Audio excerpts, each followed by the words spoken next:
దేవునికి మహిమ కలుగును గాక. దేవుని బిడ్డలారా, ఉదయకాల సమయమందు పరిశుద్ధ గ్రంథంలో నుండి ఒక వాక్యాన్ని చదువుకుందాం.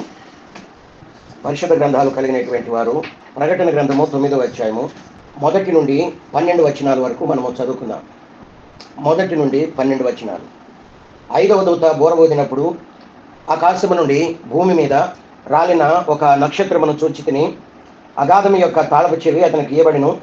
అతడు అగాధము తెరవగా పెద్ద కొలిమిలో నుండి లేచు పొగ వంటి పొగ అగాధములో నుండి లేచును. ఆ అగాధములోని పొగ చేత సూర్యుని వాయుమండలమున చీకటి కమ్మెను.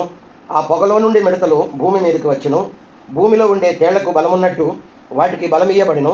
మరియు నొసళ్ళ యందు దేవుని ముద్ర లేని మనుషులకే తప్ప భూమిపై ఉన్న గడ్డికైనా ఏ మొక్కలకైనా మరి ఏ వృక్షములకైనాను హాని కలుగ చేయకూడదని వాటికి ఆజ్ఞ ఇయ్యబడిను. మరియు వాటిని చంపుటకు అధికారం ఇవ్వబడలేదు, కానీ 5 నెలల వరకు బాధించుటకు వాటికి అధికారం ఇవ్వబడిను. వాటి వలన కలుగు బాధ తేలు మనుషుని కుట్టినప్పుడు ఉండే బాధ వలె ఉండును. ఆ దినాల్లో మనుషులు మరణమును వెతుకుదురు గాని అది వారికి దొరకనే దొరకదు. చావాలని ఆశపడదురు గాని మరణము వారి యొద్ద నుండి పారిపోవును. ఆ మిడతల రూపములు యుద్ధమునకు సిద్ధపరచబడిన గుర్రములను పోలి ఉన్నవి. బంగారము వలె మరియు కిరీటములు వంటివి. వాటి తలల మీద బంగారము వలె మరియు కిరీటములు వంటివి వాటి తలల మీద ఉండెను. వాటి ముఖములు మనుష్య ముఖములు వంటివి. స్త్రీల తల వెంట్రుకలు వంటి వెంట్రుకలు వాటికి ఉండెను. వాటి పండ్లు సింహపు గోరల వలె ఉండెను. ఆ మిడతల యొక్క ఇనుప మైమరులు వంటి మైమరులు వాటికి ఉండెను. వాటి రెక్కల ధ్వని యుద్ధమునకు పరిగెత్తునట్టి విస్తారమైన గుర్రపు రథముల ధ్వని వలె ఉండెను. తేళ్ల తోకల వంటి తోకలను కొండ్లను వాటికి ఉండెను. 5 నెలల వరకు వాటి తోకల చేత మనుషులకు హాని చేయుటకు వాటికి అధికారం ఉండెను. పాతాళపు దూత వాటిపైన రాజుగా ఉన్నాడు. హెబ్రీ భాషలో వానికి అబద్దోను అని పేరు. గ్రీసు దేశపు భాషల్లో వాని పేరు అపోల్లోయను.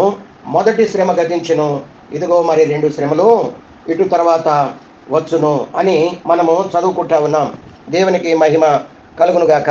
దేవుని బిడ్డలారా, మనము 7 ఏండ్ల శ్రమల కాలానికి వచ్చి ఆ కాలంలో ఏం జరగబోతుంది, యేసు ప్రభుని నమ్ముకుని పరిశుద్ధంగా జీవించే వాళ్లకు ఎలాంటి శ్రమలు రాబోతున్నాయి, యేసు ప్రభుని నమ్ముకున్నా కానీ మరి నామకార్థ క్రైస్తవ జీవితం జీవించి 666 ముద్ర వేయించుకుంటానికి పరిగెత్తుకుంటూ వెళ్ళిన వాళ్ళు ప్లస్ నామకార్థమైనటువంటి అంటే అన్యులు మరి వాళ్ళకి ఎలాంటి శ్రమలు రాబోతున్నాయి, అలాగే యూదులు వాళ్ళకి ఎలాంటి శ్రమలు రాబోతున్నాయి. ముగ్గురికి డిఫరెంట్ శ్రమలు రాబోతున్నాయి. అన్యులు నామకార్థ క్రైస్తవులకి ఒక రకమైన శ్రమ, మరి పరిశుద్ధులకు మరొక రకమైన శ్రమ, యూదులకు మరొక రకమైనటువంటి శ్రమలు రాబోతున్నాయో మనము గత 13 నిండు నెలలుగా ధ్యానించాం.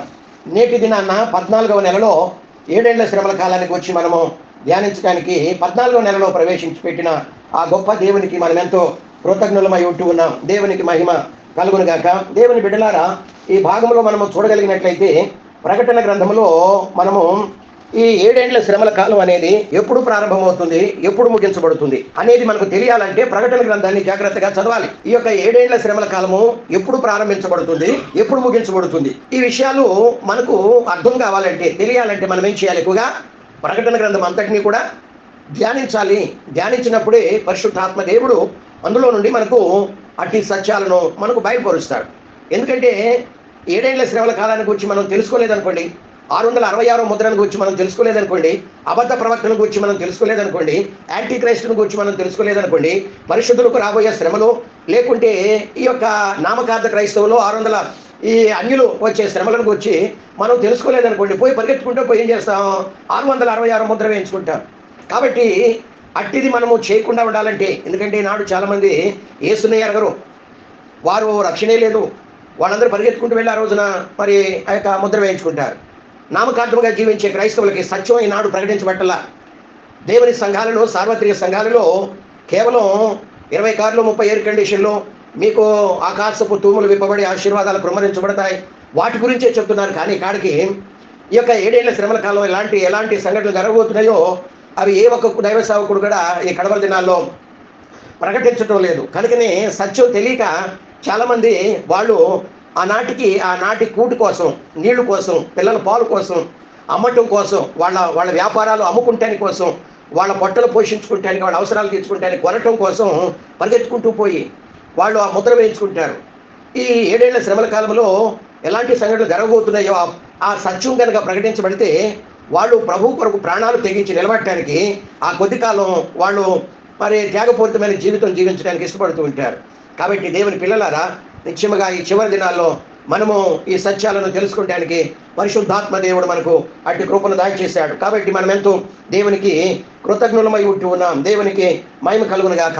ఈ 7 ఏళ్ల శ్రమల కాలంలో 3 భయంకరమైనటువంటి శ్రమలు రాబోతూ ఉన్నాయి. 7 ఏళ్ల శ్రమల కాలంలో 3 భయంకరమైనటువంటి శ్రమలు రాబోతున్నాయి. కానీ ఒక్కటి మాత్రం గుర్తుపెట్టుకోవాలి. ఏంటది అంటే, ఈ 3 రకాలైనటువంటి శ్రమలు సంఘానికి కాదు, పరిశుద్ధులు కాదు, దేవుని కోసం నిలబడే వారి కోసం కాదు.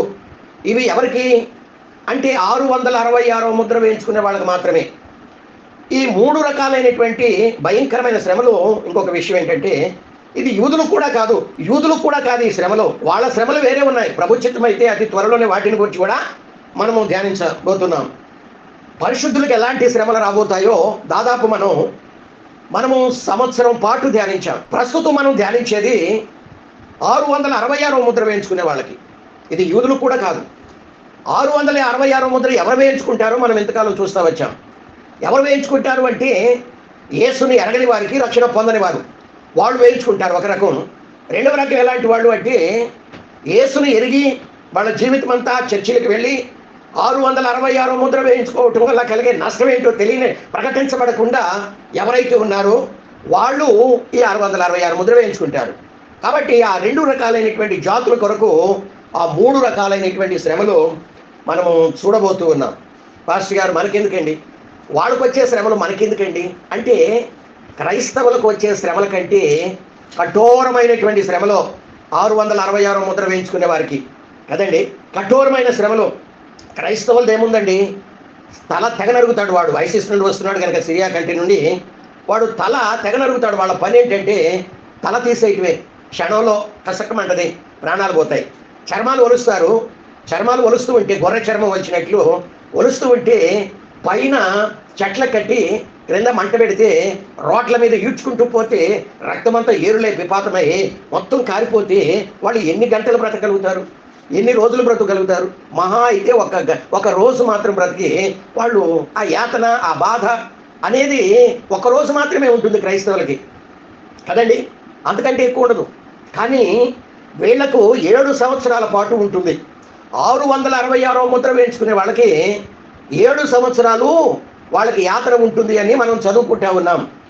మొదటి ఈ యొక్క శ్రమేమో ఇప్పుడు మనం చదువుకున్నటువంటి 9వ అధ్యాయము, ప్రకటన గ్రంథం 9వ అధ్యాయము 1 నుండి 12 వచనాల వరకు మొదటి శ్రమ ఉంటుంది. రెండవ శ్రమ వచ్చేసి 666 ముద్ర వేయించుకునే వాళ్ళకి రెండవ శ్రమ వచ్చేసి ప్రకటన గ్రంథం 11వ అధ్యాయం 4-5 వచనాలు వాళ్ళకి రెండవ శ్రమ ఉంటుంది. మూడవ శ్రమ వచ్చేసి ప్రకటన గ్రంథం 16వ అధ్యాయము 1వ వచనం నుండి 21వ వచనం వరకు, అంటే ఆ అధ్యాయం అంతా కూడా ఉంటుంది. 3 రకాలైనటువంటి శ్రమలు జాగ్రత్తగా గుర్తుపెట్టుకోవాలి. ఎందుకంటే ప్రభు కొరకు నిలబడే వారి కొరకు ఒక రోజే శ్రమ. వీళ్ళకి వచ్చే శ్రమలు 7 సంవత్సరాలు. వాళ్ళు ప్రతిరోజు కూడా బాధ, యాతన, వేదన, దుఃఖం వాళ్ళు అనుభవిస్తూనే ఉండాలి. మొదటి 2 శ్రమలేమో మొదటి 3.5 సంవత్సరాలలో వస్తాయి. జాగ్రత్తగా 1-2 శ్రమలేమో మొదటి 3.5 సంవత్సరాలలో వస్తాయి. మూడవ శ్రమేమో రెండవ 3.5 సంవత్సరాలలో వస్తుంది. మొదటి 2 శ్రమలేమో 1-2 శ్రమలేమో మొదటి 3.5 సంవత్సరాలలో వస్తుంది. మూడవ శ్రమ వచ్చేసి రెండవ 3.5 సంవత్సరాలు. మొదటి 2 శ్రమలు వచ్చినప్పుడు, అంటే 1-2 శ్రమలు వచ్చినప్పుడు సంఘం భూమి మీదే ఉంటుంది. మొదటి 2 శ్రమలు వచ్చినప్పుడు సంఘం భూమి మీదే ఉంటుంది. కానీ మూడవ శ్రమ వచ్చినప్పుడు సంఘం భూమి మీద నుండి అది రాకముందే ఎత్తబడుతుంది పరలోకానికి. పరిశుద్ధ సంఘం కొనిపోబడిన తర్వాత మాత్రమే మూడవ శ్రమ భూమి మీదకి వస్తూ ఉంది. ఈ శ్రమలన్నీ కూడా చూడలేక 3 దూతలు, దేవదూతలు బోరను ఊదుతూ ఉంటే ఆకాశంలో పక్షిరాజు ఎగురుచు అయ్యో అయ్యో అయ్యో అని అది వాపోతూ ఉందట. 8వ అధ్యాయం 13వ వచనం అనుకుంటాను మనము చదువుకుంటే, ప్రకటన గ్రంథం 8వ అధ్యాయము 13వ వచనంలో మనం చదువుకుంటే యోహాను అంటున్నాడు, మరియు నేను చూడగా ఆకాశము మధ్యమున ఒక పక్షిరాజు ఎగురుచు బోరలు ఊదబోచున్న 3 దూతల బోరల శబ్దాన్ని బట్టి భూనివాసులకు అయ్యో అయ్యో అయ్యో అని గొప్ప స్వరముతో చెప్పుట వింటిని అని మనము చూస్తాం. అంటే ఆ శ్రమలు అంత కఠోరమైనటువంటి భయంకరంగా ఉండబోతున్నాయి అనేది మనకు సాదృశ్యంగా కనబడుతూ ఉన్నట్లు మనము చూస్తూ ఉండబోతూ ఉన్నాం. దేవునికి మహిమ కలుగును గాక. మనము చదువుకున్న వాక్యం కానీ, లేకుంటే 7 ఏళ్ల శ్రమల కాలం కానీ, లేకుంటే పరిశుద్ధులకు రాబోయే శ్రమలు కానీ, లేకుంటే 666వ ముద్ర వేయించుకోబోతున్నటువంటి వాళ్లకు శ్రమలు కానీ, లేకుంటే యూదులకు రాబోయే శ్రమలు కానీ అవి ఇంతవరకు ప్రారంభం కాలా. కానీ పరిశుద్ధాత్మ దేవుడు అపోస్తలుడైనటువంటి యోహానుని నిలబెట్టుకుని 2000 సంవత్సరాల క్రితమే అంత్యకాలంలో ఎలాంటి సంఘటనలు జరగబోతున్నాయో పరిశుద్ధాత్మ దేవుడు మన కొరకు ముందుగానే వ్రాయించి పెట్టినట్లు మనము పరిశుద్ధ గ్రంథంలో మనము చూస్తూ ఉంటూ ఉన్నాం. దేవుని పిల్లలారా, మనము ఇప్పుడే నిర్ణయించుకోవాలి. మనము ఈ శ్రమలన్నిటిని చూసి 666వ ముద్ర వేయించుకున్న వారికి రాబోయే శ్రమలను గూర్చి, యూదులకు రాబోయే శ్రమలను గూర్చి, ఇంకా మనము చూస్తే పరిశుద్ధ సంఘానికి రాబోయే శ్రమలను గూర్చి మనం వింటున్నప్పుడు చాలా మందికి గుండె దద్దరిల్లుతూ ఉంటుంది. అయ్యో ప్రభువా, ఈ ఎందుకు వచ్చిన గొడవనైనా, ఇదిగో ఆ శ్రమల కాలం రాకముందే నేడే నన్ను తీసుకొని పో పరలోకానికి అని చాలామంది మొరబెడుతూ ఉంటారు. కానీ అది పిచ్చి ప్రశ్న. అది అసలు మజా ఏముంటుందండి? 7 ఏళ్ల శ్రమల కాలంలో పరిశుద్ధులు లేకపోతే ఆ రాబోయే భయంకరమైనటువంటి శ్రమలను గూర్చి వాళ్ళు ఎరిగి ఉండి అందులో ప్రవేశించి వాటిలో కనుక శ్రమల్లో పాల్గొనకపోయినట్లయితే వాళ్ళకు మజా ఏముంది? పేతురు రాసిన మొదటి పత్రిక అనుకుంటాను, 1వ అధ్యాయం 11వ వచనంలో గతంలో మనం చెప్పుకున్నాం. మొదట శ్రమ, ఆ తర్వాత మహిమ, రాబోయే మహిమ.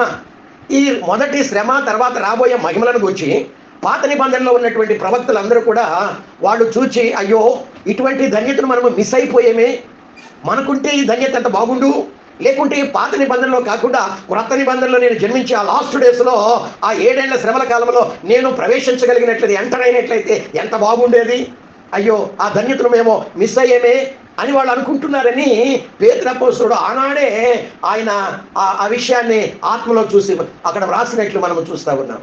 దేవునికి మహిమ కలుగును గాక. దేవునికి మహిమ కలుగును గాక. దేవుని పిల్లలారా, దీనికి పౌలు ఏమని పేరు పెట్టాడంటే క్షణిక వంటి శ్రమ. ఇంకా ఆయన ఏమంటాడంటే అల్పమైన శ్రమ అని మాట్లాడుతూ ఉంటాడు.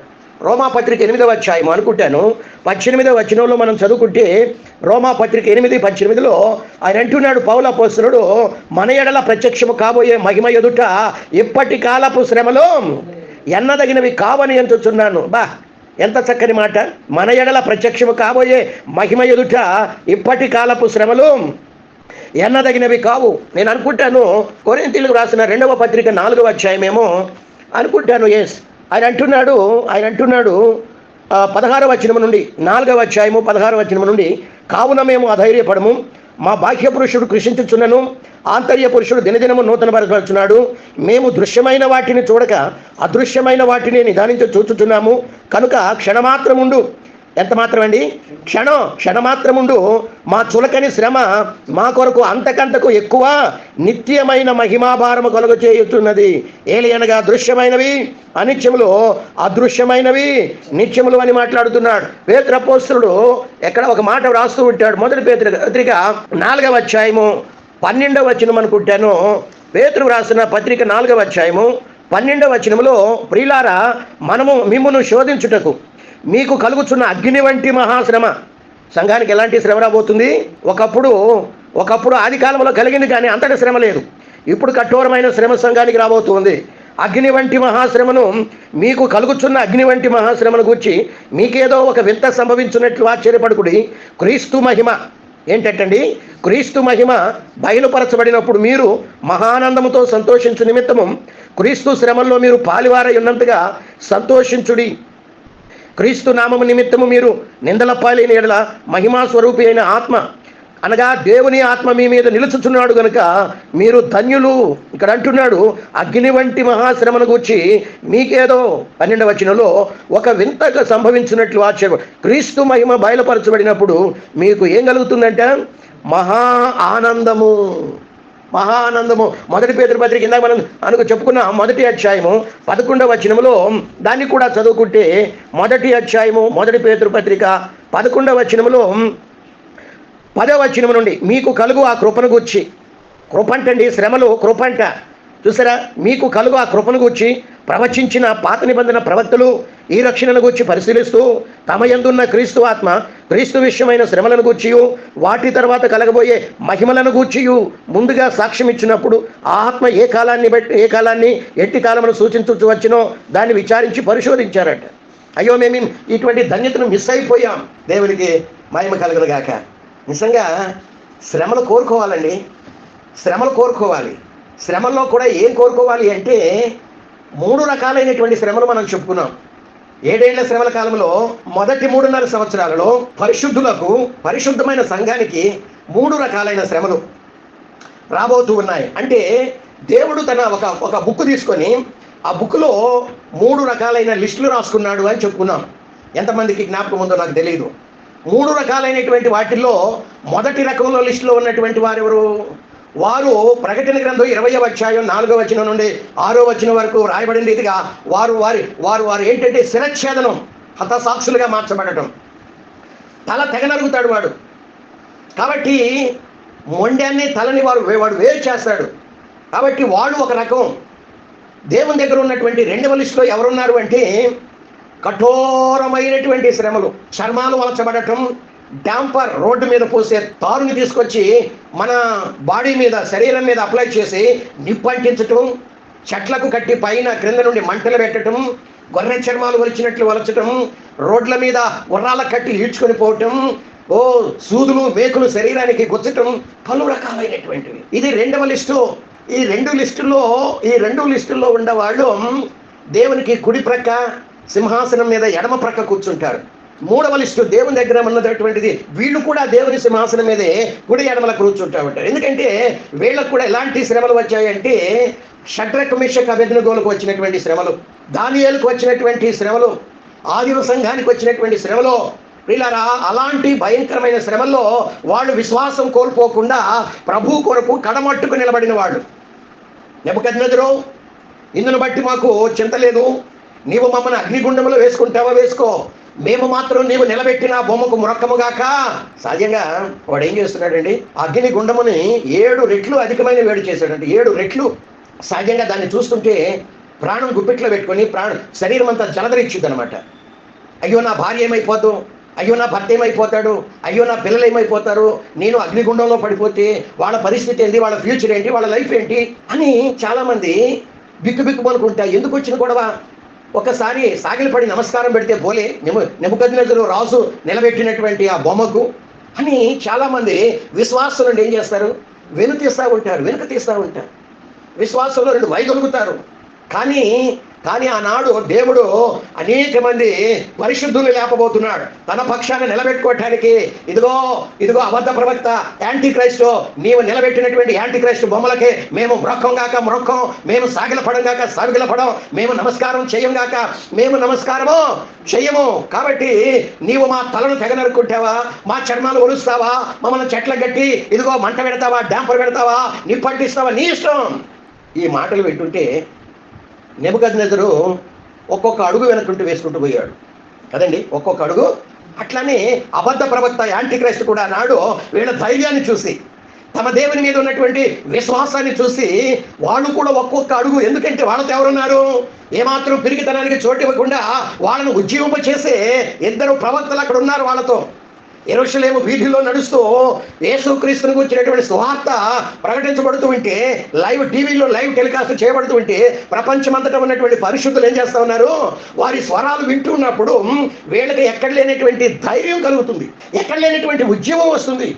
యోవేలు గ్రంథం 2వ అధ్యాయం 28వ వచనంలో దేవుడు చెప్పినటువంటి ఆ ప్రవచనం, లూకా అపోస్తల కార్యం 2వ అధ్యాయం 28వ వచనంలో అదే మాటను కోట్ చేస్తూ ఎత్తి అక్కడ వ్రాసినటువంటి మాటలు, అంచె దినాల్లో ఆ మొదటి 3.5 సంవత్సరాలలో పరిశుద్ధులందరూ కూడా దేని కొరకు మొరపెట్టి వేడుకుంటారట, పరిశుద్ధాత్మను మా మీద కుమ్మరించు. వేడుకున్న ప్రతి ఒక్కరి మీద పరిశుద్ధాత్మ దేవుడు బలంగా వాళ్ళ మీదకి దిగి వస్తాడు. ఆనాటి సంఘం ఉద్యమముతో నింపబడుతుంది, రివైవల్తో నింపబడుతుంది. అగ్నితో వాళ్ళు అభిషేకించబడతారు.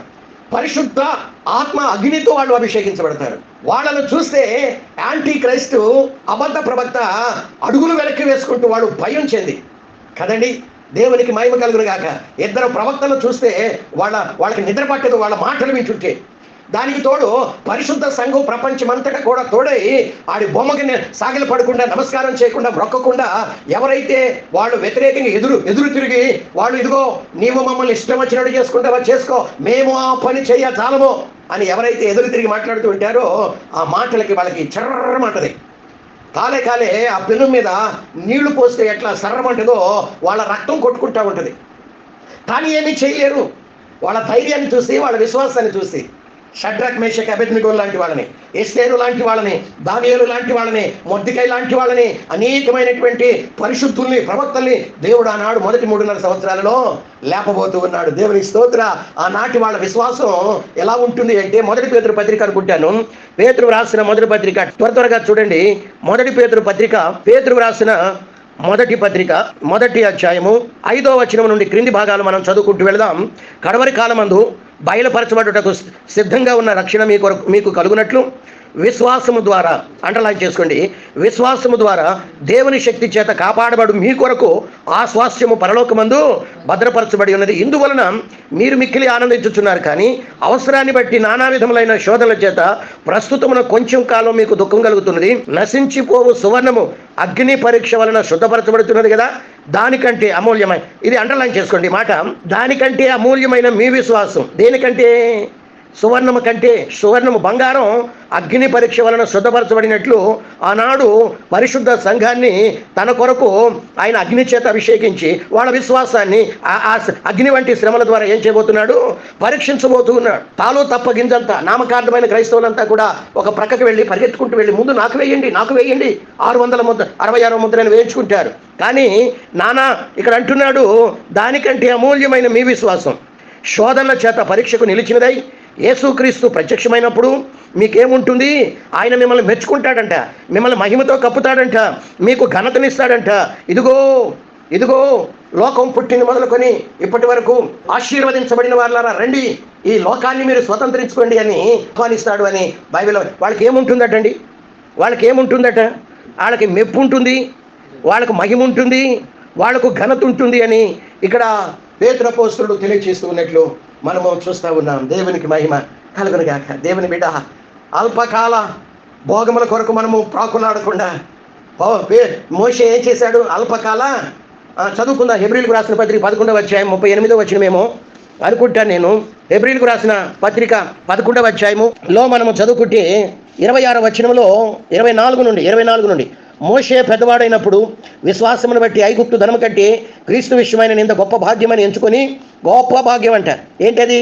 క్రీస్తు విషయమైనటువంటి నిందలు గొప్ప భాగ్యమని ఎంచుకొని అల్పకాల పాప భోగం అనుభవించడం కంటే దేవుని ప్రజలతో శ్రమలు అనుభవించటం మేలని యోచించి ఫరో కుమార్తె రాజుగారి మనవడు అనిపించుకున్నట్టుకు ఒప్పుకోలేదు. కానీ ఏలయనగా అతడు ప్రతిఫలంగా కలగబోయే బహుమానమునందు దృష్టి ఉంచెను.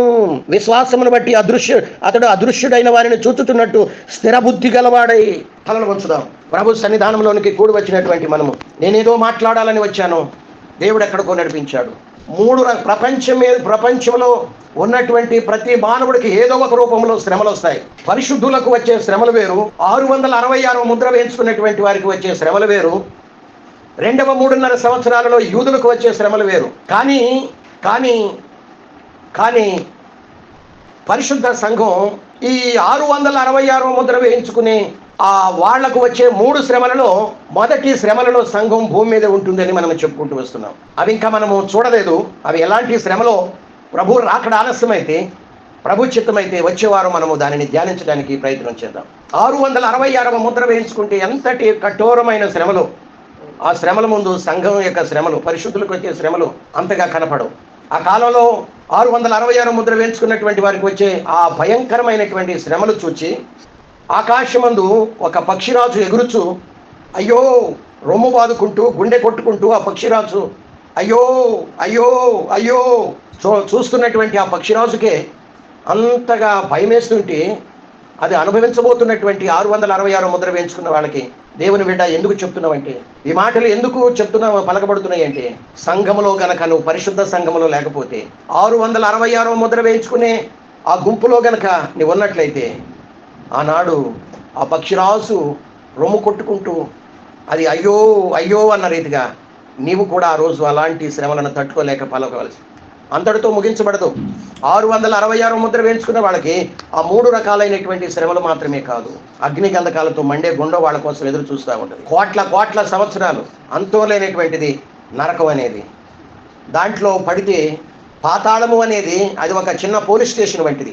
అగ్ని గంధకాలతో మండే గుండం అనేది సెంట్రల్ జైలు లాంటిది. పోలీస్ స్టేషన్ లాంటి పాతాళం అంటే అది ప్రత్యక్షంగా వాళ్ళు మంటల్లో పడేది కాదు. ప్రక్క గదిలో మంటలు ఉంటే వీళ్ళు హాల్లో ఉంటారు. ఆ ప్రక్క గదిలో ఉన్నటువంటి మంటలన్నీ గాలికి గనక వీళ్ళు ఉన్నటువంటి ఆ హాల్ వైపు గది వైపు బలంగా గనక గాలి వీస్తూ ఉంటే ఆ మంటలు ఆ జ్వాలలు వీళ్ళ మీద పడుతూ ఉంటాయి. వాటికే తట్టుకోలేక ధనవంతుడు అంటున్నాడు, తండ్రివైన అబ్రహామా, ఈ మంటల్లో నేను యాతన పడుతున్నానయ్యా, ఆ లాజరును పంపించి నా నాలుకను చల్లార్చుటకు ఒక్క నీటి బుట్టతో చల్లార్చుటకు పంపించమని ఆయన అరుస్తూ ఉన్నాడు, కేకలు వేస్తున్నాడు. ఆ ప్రక్కన ఉన్నటువంటి గదిలో ఉన్నటువంటి మంటలు ఈ గదిలోకి వ్యాపించి ఆ మంటలకే ఆ జ్వాలలకే అతడు అంతగా యాతన చెందుతూ ఉంటే అగ్ని గంధకాలతో మండే కుండం అది ప్రత్యక్ష నరకం. అది వాళ్ళను శరీరం అంతా కాల్చి వేస్తూనే ఉంటుంది. లోపటి నుండి కూడా, ఎందుకంటే వాళ్ళకి ఆకలి వేసి దప్పికేసి 11వ కీర్తన 6వ వచనం మనం చదువుకున్న రీతిగా ఆకలి వేస్తే వాళ్ళు అగ్ని గంధకాలు తింటారట, దాహం వేస్తే అగ్ని గంధకాలు త్రాగుతారట. అవి లోనికి వెళ్ళి వాళ్ళ కడుపులో వాళ్ళని కాలుస్తూ ఉంటుంది. బయటేమో అగ్ని గంధకాల్లోనే ఉండారు వాళ్ళు, శరీరం అంతా కాలుస్తుంది, లోపటి నుండి అగ్ని గంధకాలు కాలుస్తూ ఉంటాయి. పురుగులు అగ్ని ఆరదు, పురుగు చావదు. చచ్చిన శవాన్ని కనుక పురుగులు ఎట్లా తులుస్తూ లోని నుండి బయటకు వస్తూ మరలా లోపలికి పోయి, అలానే నరకంలో అగ్ని ఆరదు, పురుగు చావదు అని యేసు ప్రభు చెప్పిన రీతిగా ఆ భయంకరమైన యాతన సుఖభోగాలు కాదు మనం అనుభవించేది. నిర్లక్ష్యంగా ఉండటం కాదు, దేవుని యందు భయముతో వణుకుతూ మనము పరిశుద్ధతను కాపాడుకుంటూ, అవును ప్రభువా, నీవు మా కోసం నరకయాతన అనుభవించావయ్యా, మేము ఆ మహిమాయుక్తమైనటువంటి ఆనందంలో మా కొరకు ఎదురు చూస్తున్నటువంటి ఆ కలగబోయే ఆనందంలో మేము ప్రవేశించి యుగయుగాలు మీతో కూడా మేము జీవించినట్లుగా ప్రభువా, పరిశుద్ధాత్మదేవ మాలో వాంచుందయ్యా, అట్టి దేవుని రాజ్యాన్ని స్వతంత్రించుకోవాలని. మేము దుర్బలులుగా ఉంటున్నాం, బలహీనులుగా ఉంటున్నాం, మాకు జై జీవితం ఇవ్వండి, మాలోనికి రండి, మమ్మల్ని బలపరచయ్యా, దినదినం నూతనపరచు, దేవుని పోలికలోనికి క్రీస్తు సారూప్యంలోనికి మమ్మల్ని రూపాంతరపరుస్తూ ఉండండి అని ప్రభు సన్నిధిలో మనం వేడుకోవాలని ఆత్మదేవుడు కోరుతూ ఉండగా ఈ సమయంలో మనం ప్రార్థన చేసుకుందాం. ప్రేరేపణ కలిగిన వారు ప్రార్థించాలని కోరుతూ ఉన్నాం.